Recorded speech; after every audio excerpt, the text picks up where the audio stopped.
Hello everyone, Radhe Radhe. आज हम आपको संतान सप्तमी की व्रत कथा सुनाने जा रहे हैं।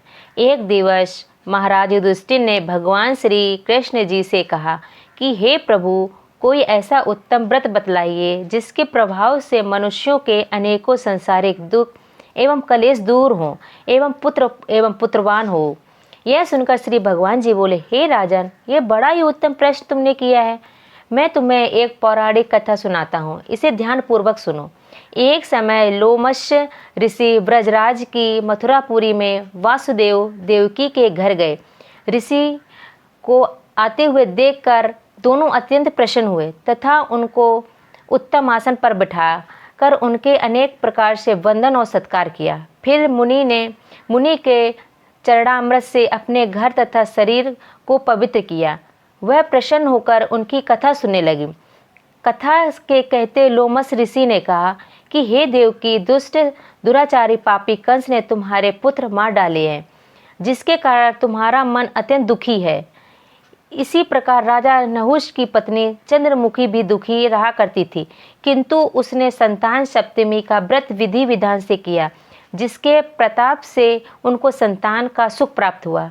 यह सुनकर देवकी ने हाथ जोड़कर मुनि से कहा, हे ऋषि, कृपया करके रानी चंद्रमुखी का संपूर्ण वृत्तांत तथा इस व्रत को विस्तार सहित मुझे बतलाइए, जिससे मैं भी इस दुख से छुटकारा पाऊँ। लोमस ऋषि ने कहा कि हे देवकी, अयोध्या के राजा नहुष थे। उनकी पत्नी चंद्रमुखी भी दुखी रहा करती थी, किंतु उसने संतान सप्तमी का व्रत विधि विधान से किया, जिसके प्रताप से उनको संतान का सुख प्राप्त हुआ। यह सुनकर देवकी ने हाथ जोड़कर ऋषि मुनि से कहा, हे ऋषिराज, कृपया करके रानी चंद्रमुखी का संपूर्ण वृत्तांत तथा इस व्रत का संपूर्ण विस्तार सहित मुझे बतलाइए, जिससे मैं भी इस दुख से छुटकारा पाऊं।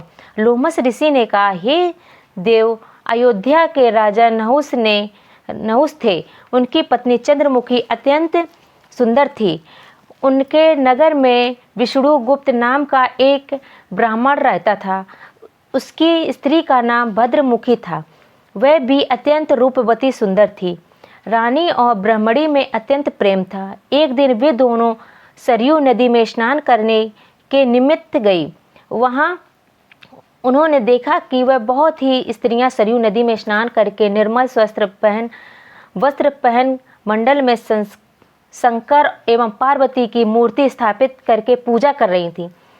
रानी और ब्राह्मण ने यह देखकर उन स्त्रियों से पूछा कि हे बहनों, तुम यह किस देवता का और किस कारण से तप पूजन व्रत आदि कर रही हो? यह सुनकर स्त्रियों ने कहा कि हम संतान सप्तमी का व्रत कर रही हैं और हमने शिव पार्वती का पूजन चंदन अक्षत इत्यादि से युक्त 16 विधि से किया है।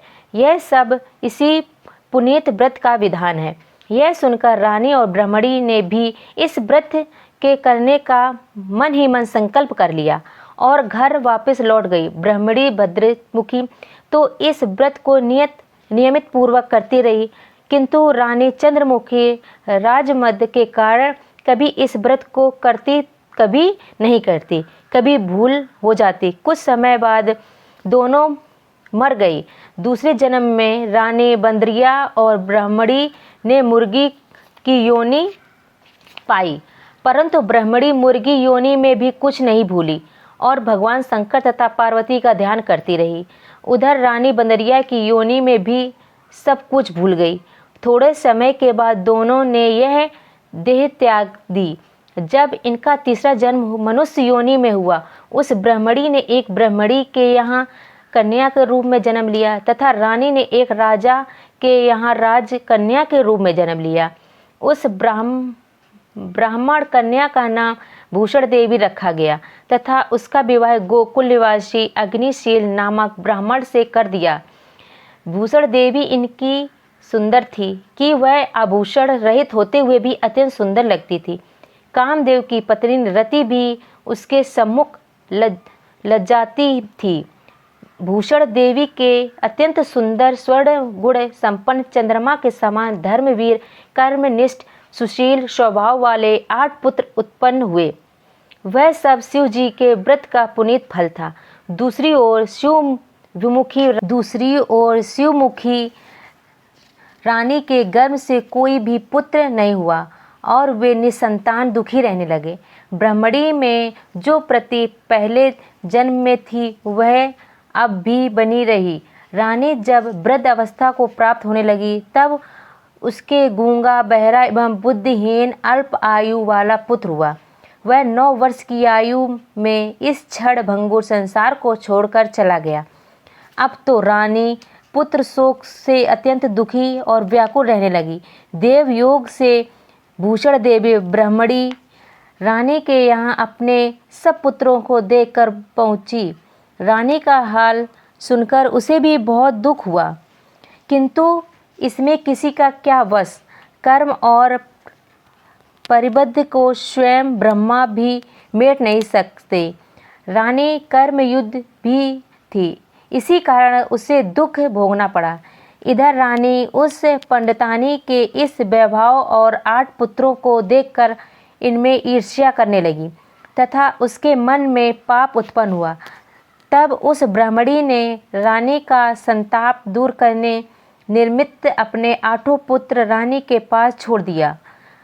रानी ने पाप के वशीभूत होकर उन ब्राह्मण पुत्रों की हत्या करने का विचार से लड्डू में जहर मिलाकर उनको भोजन करा दिया, परंतु भगवान शंकर जी की कृपा से एक भी बालक का बाल बांका नहीं हुआ। यह देखकर रानी अत्यंत आश्चर्यचकित हो गई और इस रहस्य का पता लगाने की मन में ठान ली। भगवान की पूजा में निवृत्त होकर जब भूषण देवी आई तो रानी ने उससे कहा कि मैंने तेरे पुत्रों को मारने के लिए उनको जहर मिलाकर लड्डू दिए, किंतु उनमें से एक भी नहीं मरा। तूने कौन सा दान पुण्य व्रत किया और जिसके कारण तेरे ये पुत्र नहीं मरे और तू नित्य नए सुख भोग रही है। तेरा बड़ा सौभाग्य है। इसका भेद तू मुझे निष्कपट होकर समझा। मैं तेरी बड़ी ऋणी रहूँगी। रानी के इस दीन वचन सुनकर भूषण ब्रह्मणी कहने लगी, सुनो, तुमको 3 जन्म का हाल बताती हूँ तो ध्यानपूर्वक सुनना। पहले जन्म में तुम राजा नहुष की पत्नी थी और तुम्हारा नाम चंद्रमुखी था, मेरा भद्रमुखी था और ब्रह्मणी थी। अब तुम अयोध्या में रहते हुए और मेरी तुम्हारी बड़ी प्रीति थी। एक दिन तुम दोनों सरयू नदी में स्नान करने को गई तो दूसरी स्त्रियों को संतान सप्तमी का उपवास तथा शिव जी का पूजन अर्चन करते देखकर इस उत्तम व्रत को करने की प्रतिज्ञा की थी, किंतु तुम सब भूल गई और झूठ बोलने का तुमको दोष लगा, जिससे आज भी भोग रही हो। मैंने इस व्रत को आचार विचार सहित नियम पूर्वक सदैव किया और आज भी करती हूँ। दूसरे जन्म में तुमने बनरिया का जन्म लिया और मुझे मुर्गी की योनि मिली। भगवान शंकर की कृपा से इस व्रत के प्रभाव से भगवान को इस जन्म में भी ना भूली और निरंतर उस व्रत का नियमानुसार करती रही। तुम अपने बनरिया के जन्म में भी भूल गई। मैं तो समझती हूँ कि तुम्हारे ऊपर यह तो भारी संकट है, उसका एक मात्र ही कारण यह और दूसरा कोई इसका कारण नहीं हो सकता। इसीलिए मैं तुम कहती हूँ कि आप तब भी संतान सप्तमी के व्रत का उपवास करिए, जिससे तुम्हारा यह संकट दूर हो जाए। लोमस ऋषि ने कहा, हे देवकी भूषण ब्रह्मणी के मुख से अपने पूर्व जन्म की कथा, व्रत, संकल्प इत्यादि सुनकर रानी को पुरानी बातें याद आ गई और पश्चाताप करने लगी तथा भूषण ब्रह्मणी के चरणों में पड़कर क्षमा याचना करने लगी और भगवान शंकर पार्वती की अपार महिमा के गीत गाने लगी। उस दिन से रानी ने नियमानुसार संतान सप्तमी का व्रत किया, जिसके प्रभाव से रानी को संतान सुख के भी मिला तथा संपूर्ण सुख भोग करने लगी, शिवलोक को हो गई। भगवान शंकर के व्रत का ऐसा प्रभाव है कि पथ भ्रष्ट मनुष्य भी अपने पथ पर अक्सर हो जाता है और अत्यंत ऐश्वर्य भोग कर मोक्ष पाता है। लोमस ऋषि ने फिर से कहा, हे देवकी, इसीलिए मैं तुमसे भी कहता हूँ कि तुम भी इस व्रत को करने का संकल्प अपने मन में करो तो तुमको भी संतान सुख मिलेगा। इतनी कथा सुनकर देवकी हाथ जोड़कर लोमस ऋषि से पूछने लगी, हे ऋषिराज, मैं तुम्हें पुनीत उपवास को अवश्य करूँगा, किंतु आप इस कल्याणकारी एवं संतान सुख देने वाले उपवास का विधान नियम विधि आदि विस्तार से समझाइए। यह सुनकर ऋषि बोले, हे देवकी, यह पुनीत उपवास भादों के महीने में शुक्ल पक्ष की सप्तमी के दिन किया जाता है। उस दिन ब्रह्म मुहूर्त में उठकर किसी नदी अथवा कुआं के पवित्र जल से स्नान करके निर्वस्त्र वस्त्र पहनना चाहिए। श्री शंकर भगवान तथा जगदम्बा पार्वती जी की मूर्ति की स्थापना करें। इस प्रतिमाओं के सम्मुख सोने चांदी के तारों अथवा रेशम का एक गड़ा बनवाएं। उस गड़े के 7 गांठें लगनी चाहिए। इस गड़े को धूप दीप अष्ट गंधक से पूजा करके अपने हाथों में बांधें और भगवान शंकर जी से अपनी कामना सफल होने की प्रार्थना करें।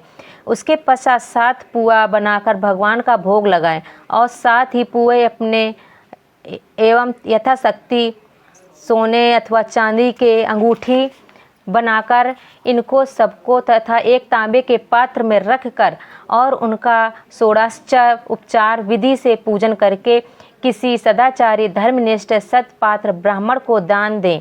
इसके पश्चात 7 पुआ स्वयं प्रसाद के रूप में ग्रहण करें। इस प्रकार से इस व्रत का पारायण करना चाहिए।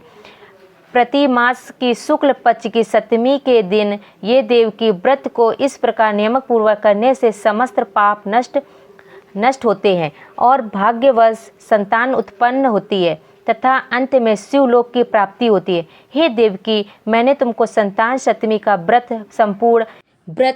संपूर्ण विधान विस्तार सहित वर्णन कर दिया है। उसको अब तुम नियम पूर्वक करो, जिससे तुमको उत्तम संतान पैदा होगी। इतनी कथा कहकर भगवान आनंद कंद श्री कृष्ण ने युधिष्ठिर से कहा कि हे श्री लोमस ऋषि, इस प्रकार हमारी माता देवकी को शिक्षा देकर चले गए। ऋषि के यहाँ कथा अनुसार माता देवकी ने इस व्रत को नियमानुसार किया, जिसके प्रभाव से हम उत्पन्न हुए। यह व्रत विशेष रूप से स्त्रियों को कल्याणकारी है ही, परंतु पुरुषों को भी समान रूप से कल्याणदायक है। संतान सुख देने वाला, पापों का नाश करने वाला यह उत्तम व्रत इसे स्वयं भी करें तथा दूसरों को भी कराएं। नियम पूर्वक जो इस व्रत को करता है और भगवान शंकर एवं पार्वती की सच्चे मन से आराधना करता है, निश्चित ही अमर पद पाकर अंत में शिवलोक को जाता है। बोलो शंकर भगवान की जय। इस प्रकार यह संतान सप्तमी की कथा समाप्त हुई। आपको अगर हमारी ये कथा अच्छी लगी हो तो हमारे चैनल को लाइक सब्सक्राइब अवश्य करें। बोलो शंकर भगवान की जय।